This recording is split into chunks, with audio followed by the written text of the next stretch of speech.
On today's show, Tyrese Maxey scores a career-high 52 points in the Philadelphia 76ers double OT win versus the San Antonio Spurs. Plus, Joel Embiid makes his return to action this past week. And how much better off are the Sixers with Nick Nurse at the helm instead of Doc Rivers? It's all coming up on today's Locked On NBA.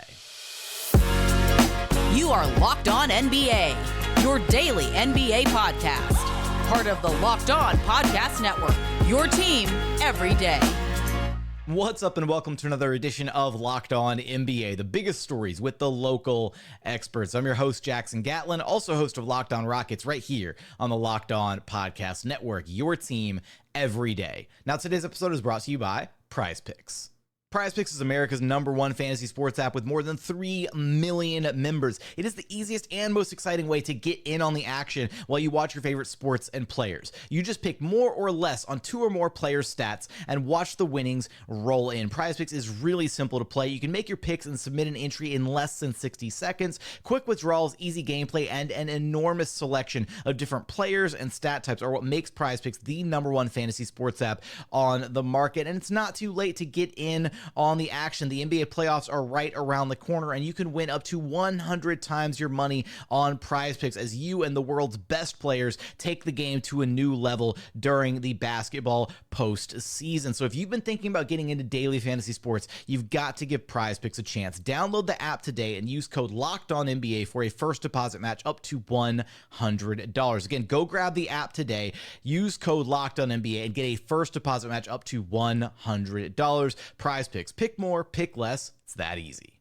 Joining us now is the host of Locked On 76ers, John Mitchell. You can track down wherever you listen to your podcast and on YouTube. Just search Locked On 76ers. And John, we're going to talk about the big fella, Joel Embiid here, his return to action in just one moment. But first, the 76ers continued their win streak without Joel Embiid Sunday night, getting a double overtime win versus Victor Wembanyama and the San Antonio Spurs, 133-126, behind a career-high 52 points from Tyrese Maxey.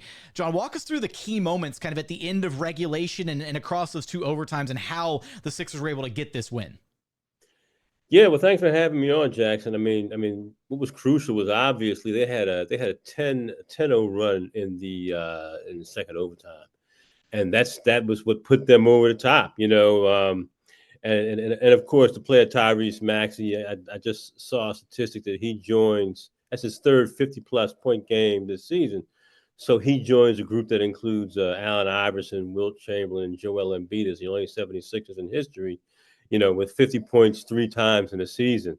But they got key play from a lot of guys, man. They got good key play from the rookies. The rookies came in. KJ Martin came in and played really well for them. And they just, they just kept fighting. Paul Reed fouled out, and they were already short, obviously, because Joel Embiid didn't play. Kyle Lowry didn't play, and they managed to get it. It really, every win down the stretch for them is a must win because of this fighting for playoff positioning.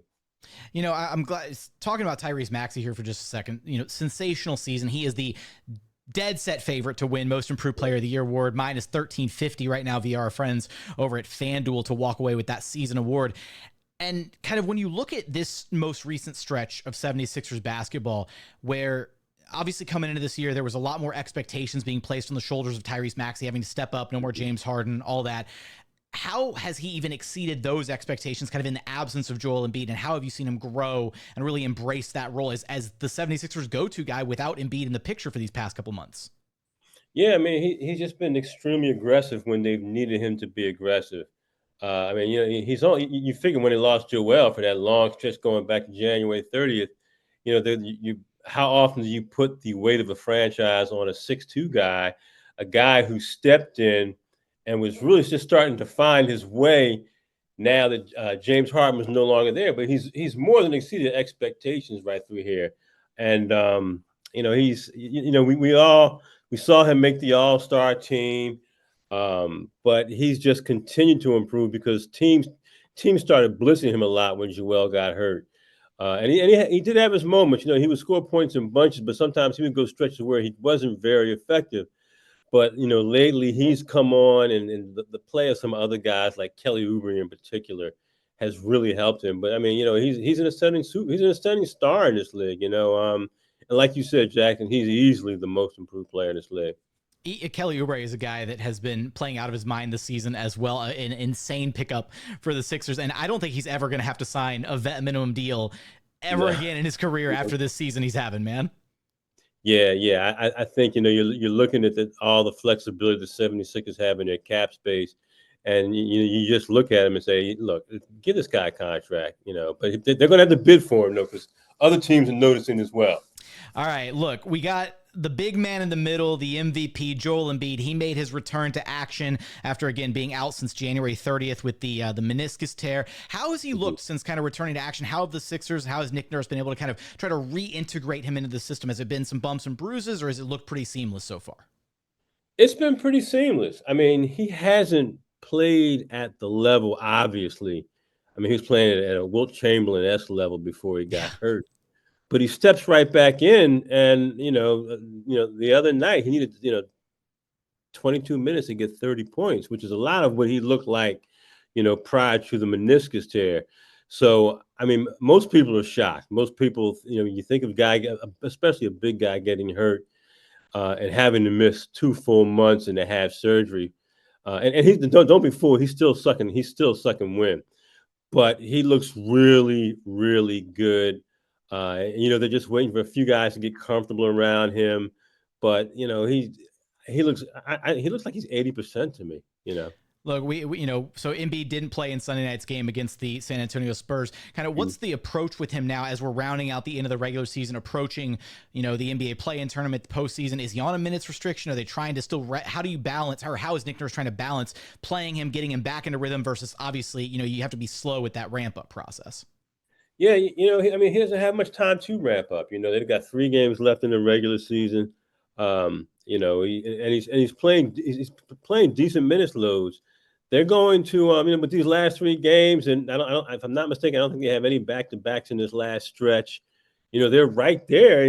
With if a few things fall their way, they could wind up in the 6th seed, which would be heaven for this organization. But you're going to continue to play him. And I think the most. He appears that he's beyond the injury. I think the most pressing concern is that he's got his win.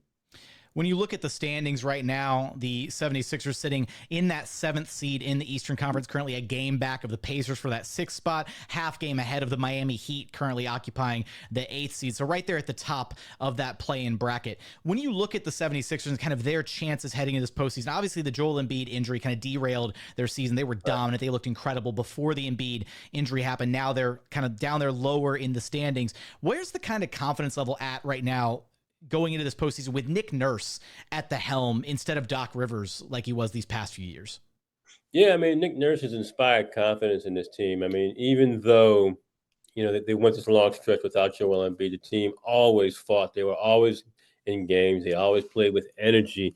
I think the feeling is basically like, what? Anybody but Boston. I mean, the Eastern Conference, I mean, some people call it the Boston Invitational, but I think if you if you wind up getting Milwaukee, if you wind up getting, the Knicks, Cleveland, or somebody, with hey, listen, we're introducing a guy by the way, he's the defending MVP, and he looks pretty darn good right now. So you got to like their chances. I know there's still a long ways to go. There's still some jockeying for positioning over these final few games. Could end up as high as the 6th seed, maybe drop even a little bit lower into that 8th seed kind of range. But how special would it be for this team to have to face Doc Rivers, now the head coach of the Milwaukee Bucks, in the first round, if that is the fated 2-7 matchup after the play-in tournament's done?